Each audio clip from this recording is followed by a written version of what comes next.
ఈరోజు నేను చెయ్యేరు గ్రామానికి వచ్చినప్పుడు నాకు ఘన స్వాగతం పలికిన సోదరిమణులందరికీ మరొక్కసారి నా నమస్కారాలు, అభినందనలు, శుభాభినందనలు.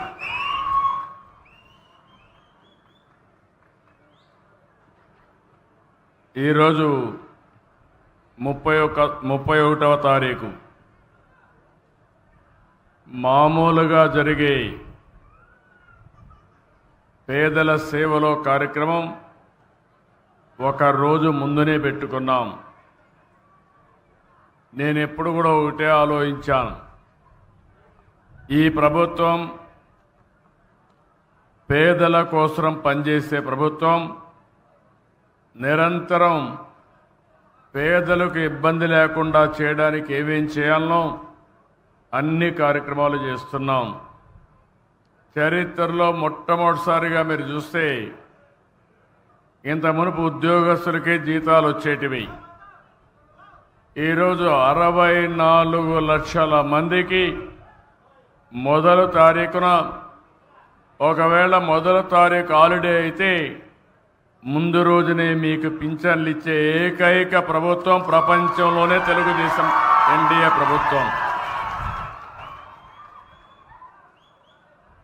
ఈ టైంలో మీరు చూసినప్పుడు 90% పెన్షన్లన్నీ కూడా డిస్ట్రిబ్యూషన్ అయిపోయినాయి.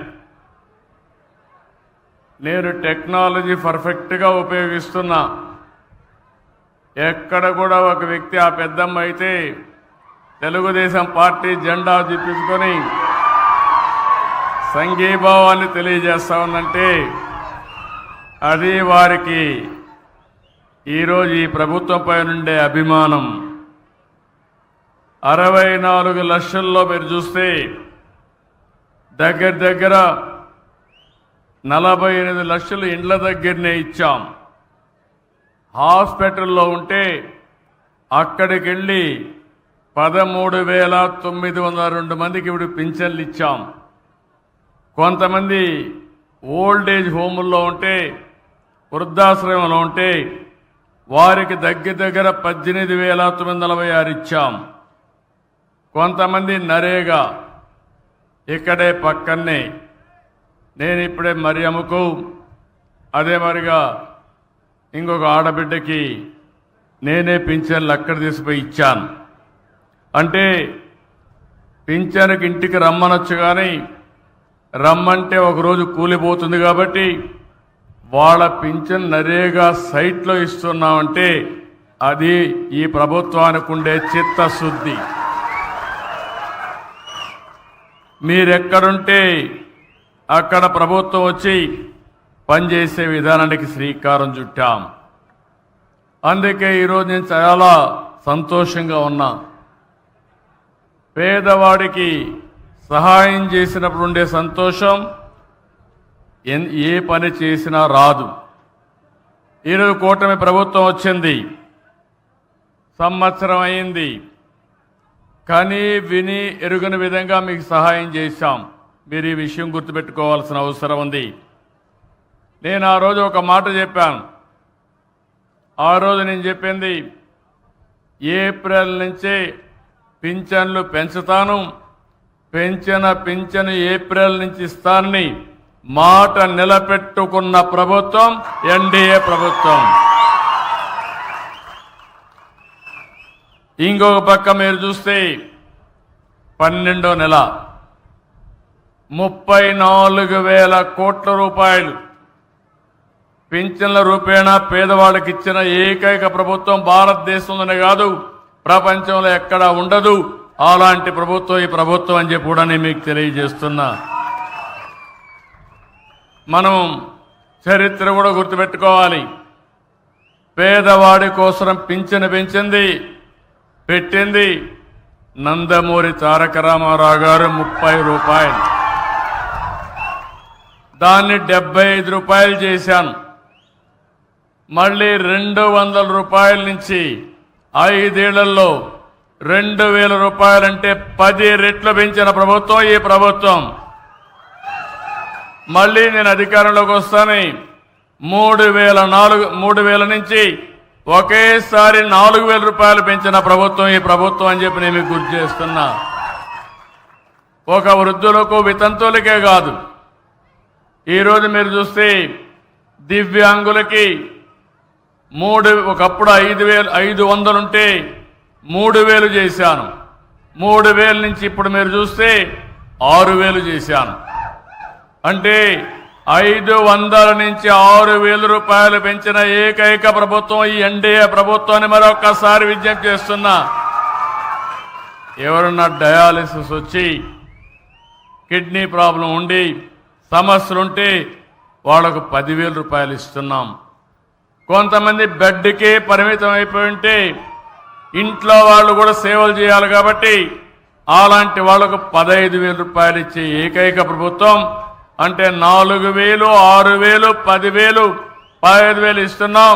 నేను సవాల్ విసురుతున్నా, భారతదేశంలో ఎక్కడైనా ఇస్తున్నారా ఒక్కసారి మీరే వెరిఫై చేసుకోవాల్సిందిగా మిమ్మల్ని కోరుతున్నా. ఇది పేదవాళ్ళంటే ఈ ప్రభుత్వానికి ఒక అభిమానం.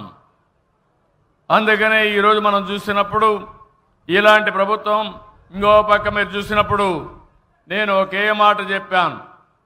మొదటి తారీఖున ప్రభుత్వ యంత్రాంగం పేదల గురించి ఆలోచించాలి.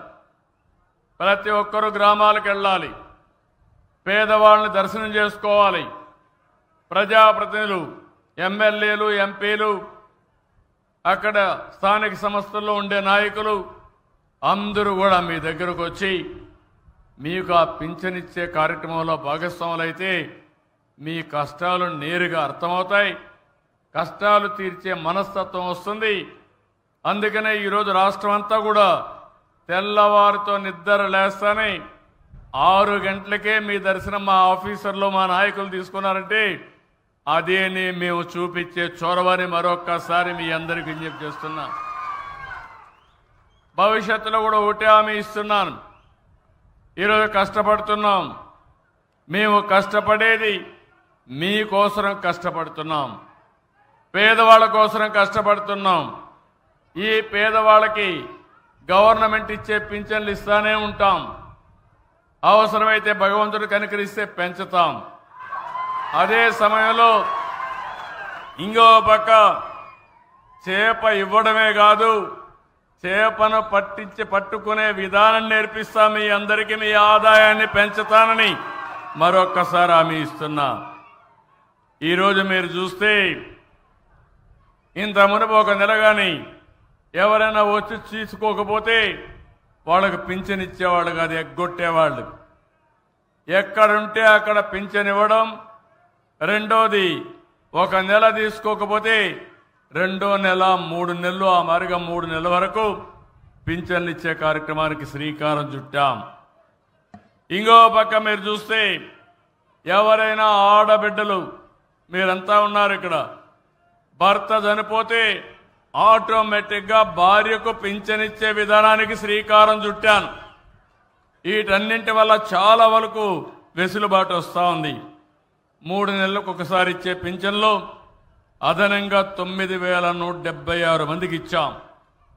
ఈ విధంగా మీరు చూస్తే దగ్గర 2 నెలల్లో ఇచ్చే వాళ్ళకి 1,12,22,975 మందికి ఇచ్చాం. అంటే ఇవన్నీ కూడా ఒక 150 కోట్లు, 200 కోట్లు ఎక్కువ అవుతుంది. 200 కోట్లు ఎక్కువైనా పర్వాలేదు, ఏ పేదవాడు ఈ రాష్ట్రంలో ఇబ్బంది పడకూడదు. ఒక నెల ఎక్కడన్నా బయట పోయినా మళ్ళీ స్వేచ్ఛగా వచ్చి 3వ నెల వరకు తీసుకునే స్వేచ్ఛను, అధికారాన్ని మీకు ఇచ్చామని చెప్పి కూడా నేను మీకు తెలియజేస్తున్నా. ఈరోజే మీరు చూస్తే గడిచిన ప్రభుత్వంలో భర్త చనిపోతే వితంతు పింఛన్లు ఇవ్వలేదు. 71,380 మందికి ఈరోజే అందరికి కూడా 400 రూపాయలు పింఛన్ ఇప్పించాను. ఏ పేదవాళ్ళు కూడా భర్త చనిపోయినప్పుడు భార్య అనాథగా మిగిలిపోకూడదని ఈ కార్యక్రమానికి శ్రీకారం చుట్టామని చెప్పి కూడా నేను మీకు తెలియజేస్తున్నా. మనకంటే ధనిక రాష్ట్రాలున్నాయి, ఆదాయాలు ఎక్కువ వస్తున్నాయి. కానీ వాళ్ళందరికంటే మనమే ఎక్కువ పింఛన్లు ఇస్తున్నాం, నెంబర్ ఎక్కువ ఇస్తున్నాం. అదే మరి నెలవారీగా ఇచ్చే డబ్బులు కూడా మనమే ఎక్కువ ఇస్తున్నాం. ఒక్క ఉదాహరణ మీరు చూస్తే మహారాష్ట్ర అన్ని రాష్ట్రాల కంటే ఎక్కువ ఆదాయం వస్తుంది, వాళ్ళు ఇచ్చేది 1000 రూపాయలే. తెలంగాణ రాష్ట్రంలో కూడా 2500 రూపాయలే ఇస్తున్నారు. నేను ఒకటే ఆలోచించాను, అందరికంటే ఇబ్బందుల్లో ఉండేది వృద్ధులుంటారు. అదే మాదిరిగా ఎవరైతే భర్త చనిపోయి వితంతువులు ఉంటారు, వాళ్ళకంటే ఫర్దర్గా ఇబ్బందులు చూస్తే వికలాంగులు, దివ్యాంగులు ఉంటారనే ఉద్దేశంతో ఈ పింఛన్లు ఇస్తున్నామని చెప్పి కూడా నేను మీకు తెలియజేస్తున్నా. నేను ఒకటే మిమ్మల్ని అందరినీ కోరేది, ఈరోజు నేను ఇక్కడికి వచ్చినప్పుడు చూశాను, ఇక్కడికి వస్తే చూస్తే పోలిశెట్టి దుర్గాప్రసాద్ ఇక్కడే ఉన్నాడు, కాలు పోయింది. ఆయన చూస్తే బాధేస్తుంది. ఆయన కాలు పోవడానికి ఏంటి కారణం అని అడిగాను. డయాబెటీస్.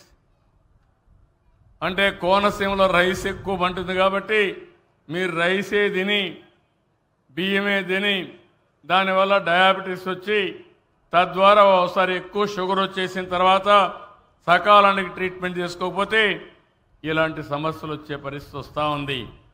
ఆయన కుమార్తె పాపం వెంకట సత్య అనిత బీటెక్ చేసింది, కష్టపడి చదివించాడు, ఇంకా సర్టిఫికేట్ తెచ్చుకోలేకపోయారు.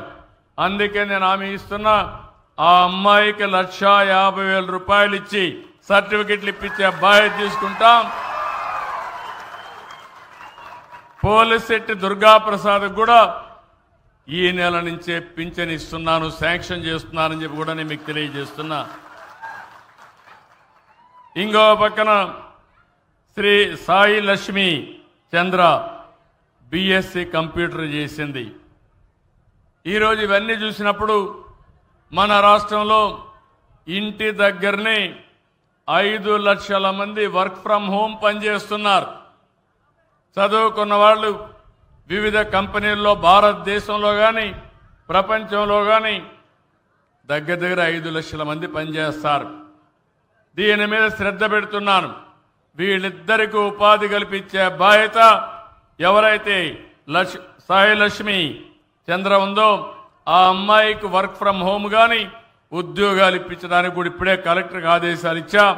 ఇద్దరికి ఉద్యోగాలు ఇప్పించి పనిచేసేదానికి శ్రీకారం చుడతామని చెప్పి కూడా నేను మీకు తెలియజేస్తున్నా.